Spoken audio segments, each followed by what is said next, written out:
My ex-wife was supposed to be my co-parent. Instead, she became the architect of my son's heartbreak, systematically poisoning his mind against me with a web of insidious lies.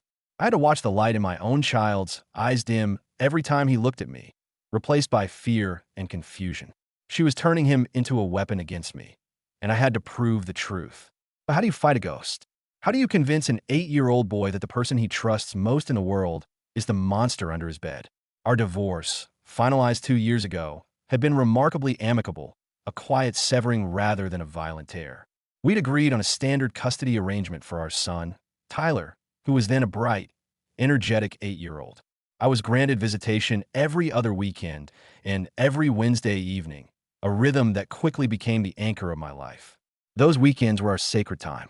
The moment my car would pull up to her curb, Tyler would burst out the front door, a blur of motion and excitement, his backpack already slung over his shoulder.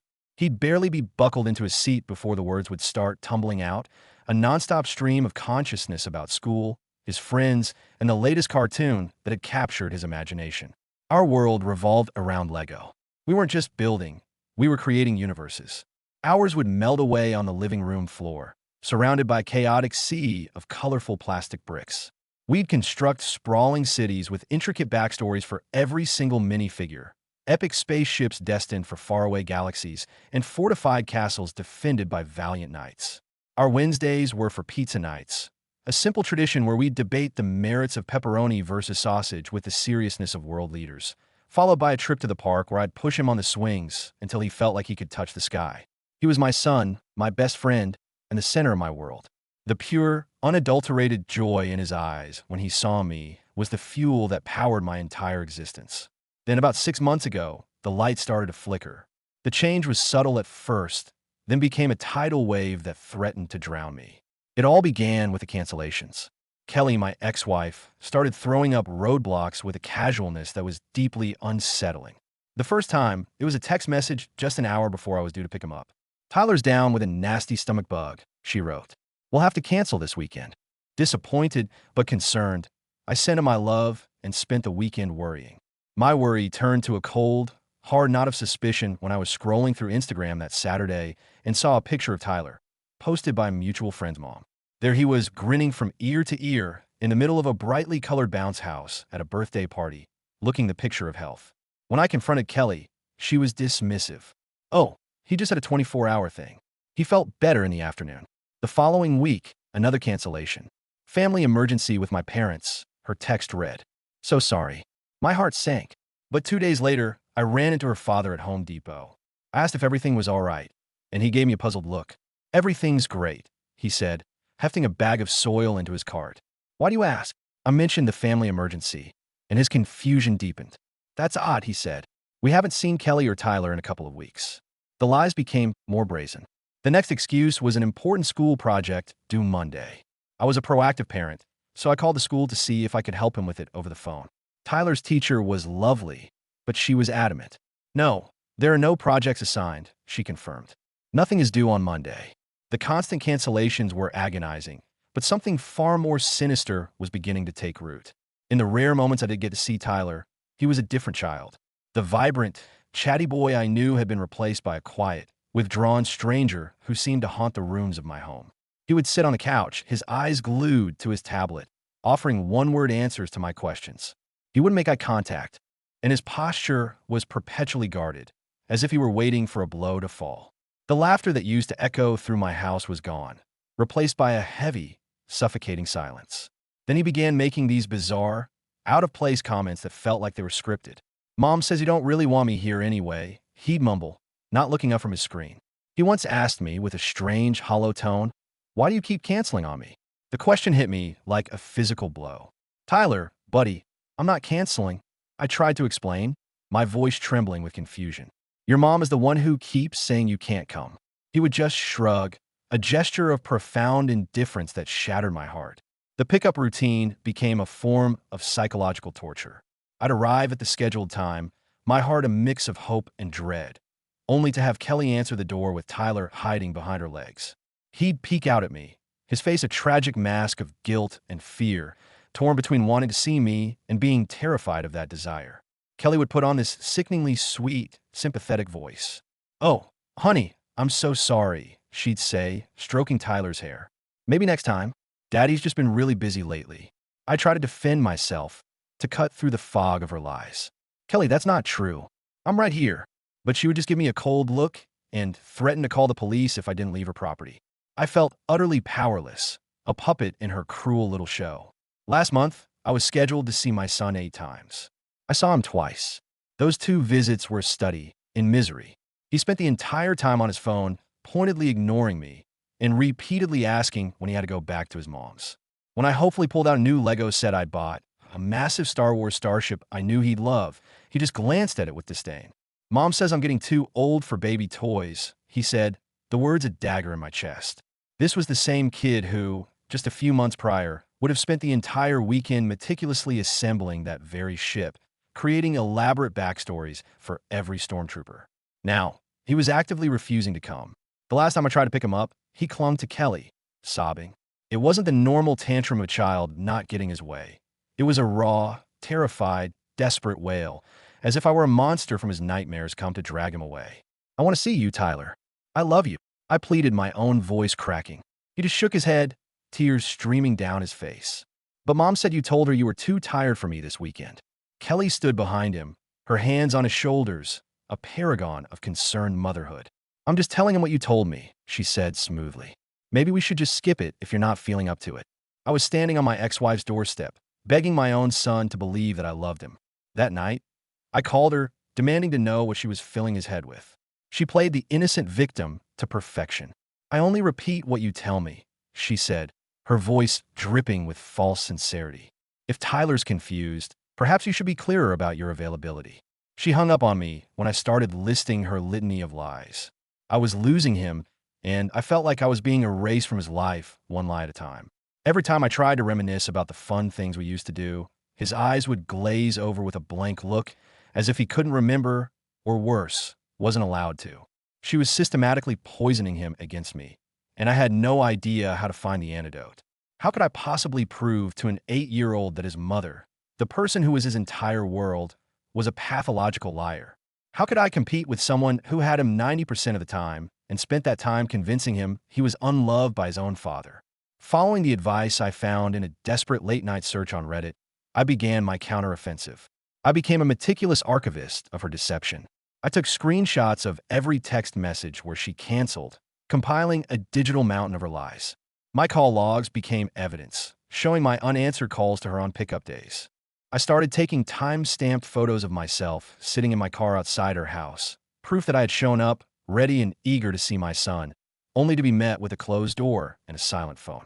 I installed a security camera at my front door to record the few pickups and drop-offs that did occur, capturing the tense, heartbreaking exchanges.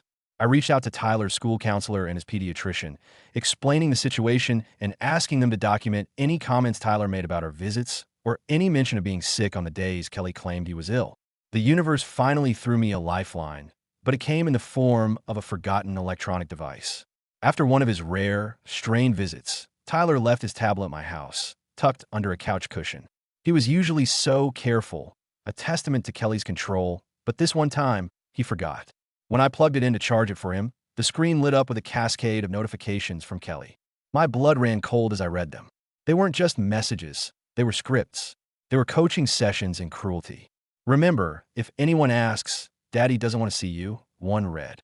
"That's why I had to come get you early last time." Another said, "If Daddy really cared, he wouldn't keep making excuses not to see you. He has a new girlfriend now, so he doesn't need us anymore." There were dozens of them, a chronological record of her psychological warfare stretching back for months. Some were sent just moments before my scheduled pickups, priming him for the rejection she was engineering. There were even messages where she quizzed him, making him repeat her lies back to her. "What are you going to tell Daddy if he asks why you don't want to come over?" she had written. Tyler's responses were verbatim the strange, hurtful comments he had been making to me.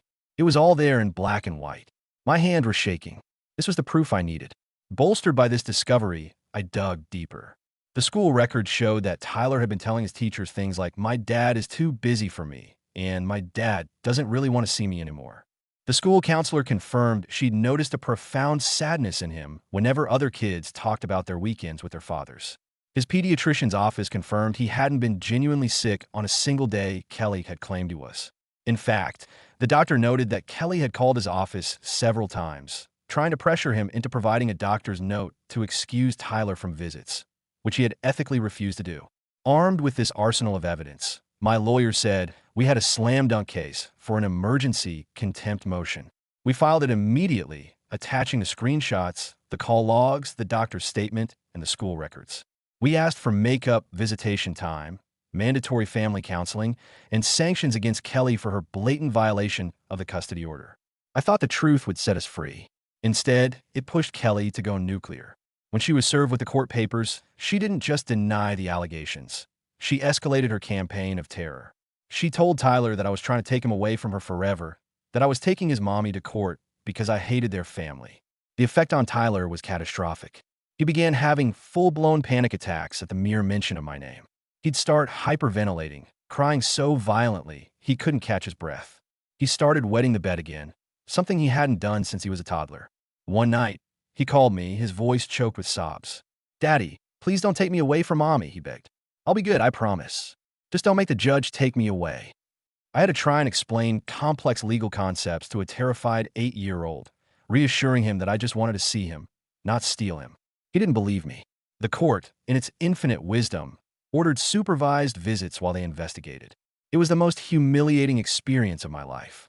I had to meet my own son in a sterile, impersonal room at the Family Services building, with a stranger sitting in the corner, taking notes on our every interaction. Tyler would barely speak to me. He sat across the table as if I were his interrogator, constantly asking the supervisor when he could go home. During one visit, I brought some Legos. We built for a few minutes, but he kept glancing nervously at the supervisor, as if he were committing a crime. He leaned in and whispered, "Does building this mean I'm betraying Mommy?" I had to explain that playing with his father wasn't a betrayal of anyone, but the poison had already seeped too deep. The supervisor's reports were devastating. She noted Tyler's extreme anxiety and resistance to father-child bonding. She even noted that he seemed coached in his responses and fearful of expressing positive feelings toward his father.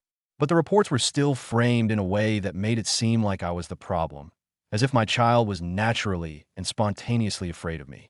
Kelly, meanwhile, played the role of the beleaguered victim with Oscar-worthy skill. She'd show up to court looking exhausted and frail, speaking in a soft, trembling voice about how my aggressive legal battles were traumatizing our poor son.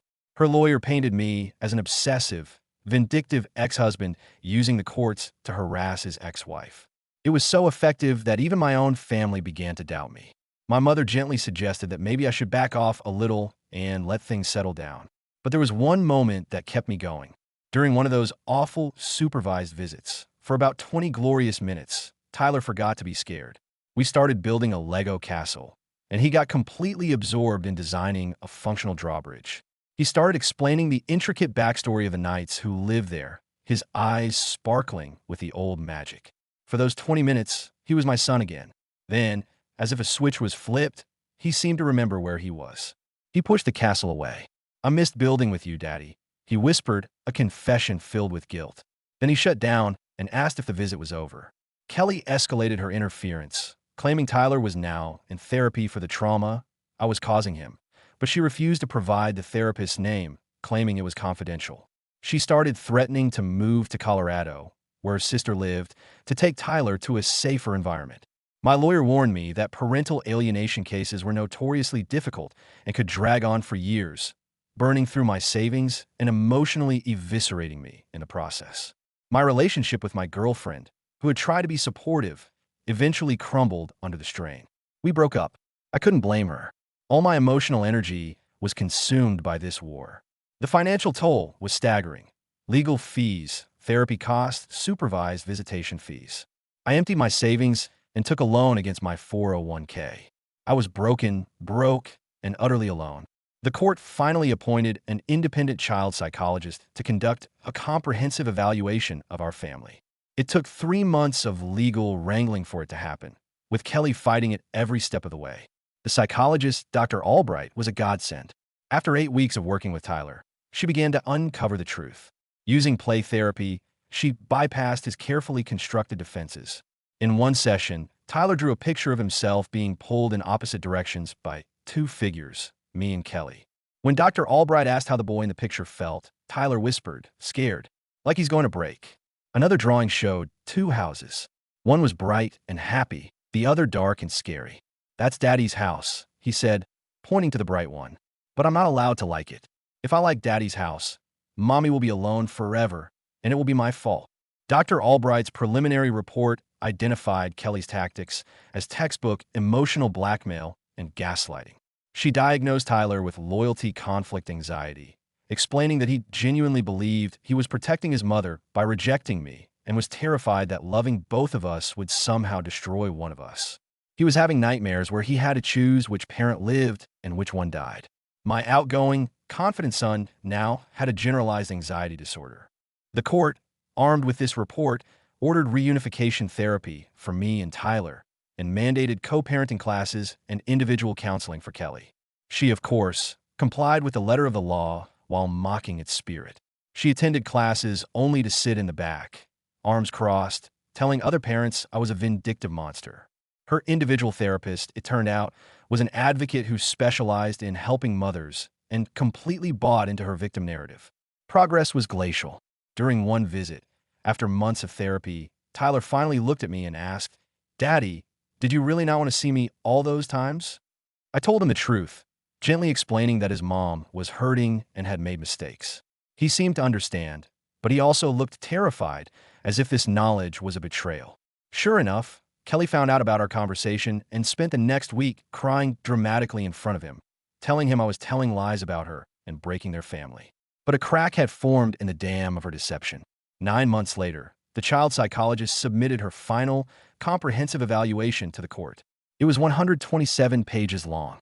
It was a meticulous, damning indictment of Kelly's campaign, concluding with a diagnosis of parental alienation syndrome. The report stated that Kelly had engaged in a systematic and deliberate campaign to destroy my relationship with my son. The recommendation was unequivocal. I should be granted primary physical custody, with therapeutic support to repair the damage. When Kelly learned of the recommendation, she had a complete psychotic break. She filed a CPS report, making the horrifying allegation that I had been inappropriate with Tyler. An investigation was launched, and all my visitation was suspended for 6 weeks. It was hell. Tyler was interviewed by strangers, subjected to medical exams. The investigation concluded the claim was completely unfounded. Undeterred, Kelly filed a second CPS report, this time for neglect. It, too, was dismissed, with the caseworker noting the allegations appeared vindictive and without merit. But during one of the CPS interviews, Tyler finally broke down completely. "I love my daddy," he cried hysterically, "but I'm scared Mommy will leave me if I say that. She said she might have to go away forever if I like going to his house." That outburst triggered an emergency custody hearing. Kelly showed up with a new, high-powered lawyer, but the judge had read the 127-page report and the CPS findings. The judge wasn't buying it. He granted me temporary primary custody, effective immediately. Kelly would be reduced to supervised visits, pending her completion of extensive therapy. She screamed at me in the courthouse hallway that I had stolen her son. The first few weeks with Tyler living with me were intense. He tested every boundary, constantly asking if I was going to get tired of him and send him back. He had been conditioned to expect rejection from me. Slowly, painstakingly, we began to heal. We started rediscovering what he genuinely enjoyed, not what he was told he should enjoy. He loved Lego. He wasn't too old for it. We built an entire city on his bedroom floor. His creativity and laughter began to return. Kelly, predictably, has been unhinged. She violated the custody order by taking him from his after-school program, telling the staff there was a family emergency. I had to call the police to get my son back.